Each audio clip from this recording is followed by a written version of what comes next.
Welcome to our channel. Today we how to verify iPhone backup using iTunes or Finder, beginner guide step by step clearly. To verify an iPhone backup using iTunes or Finder, start by connecting your iPhone to your computer. Use a USB cable for a stable connection. Next, open iTunes if you're using a Windows PC or a macOS version older than Catalina. If you're on macOS Catalina or later, open Finder instead. Once iTunes or Finder is open, locate your device. In iTunes, you'll find your device icon in the upper left corner of the window. In Finder, your iPhone will appear in the sidebar under Locations. Click on the device icon to access its summary page.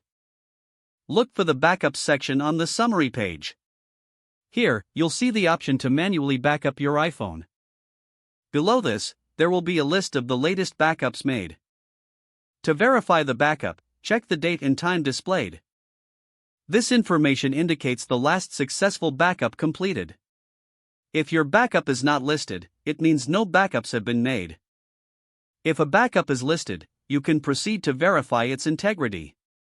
For iTunes, hold down the Option key while selecting Preferences.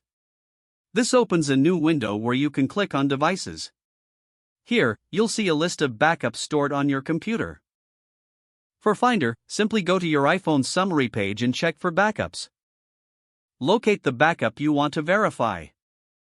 Right-click on the backup record to see available options. Choose Show in Finder or Show in Explorer to locate the backup file. Verify the timestamp to ensure it's the most recent backup. If you require further details, consider checking the backup file size. This will give you an indication of how much data was backed up. To ensure the backup is usable, you can attempt a trial restore. Remember, restoring will overwrite current data on your iPhone.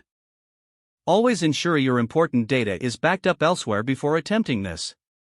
After verifying, you can safely disconnect your iPhone. Your iPhone backup is now verified and ready for use if needed in the future. If the page does not load, refresh the browser or try again in a private or incognito window. Don't forget to like this video and subscribe to our channel for more step-by-step tech guides.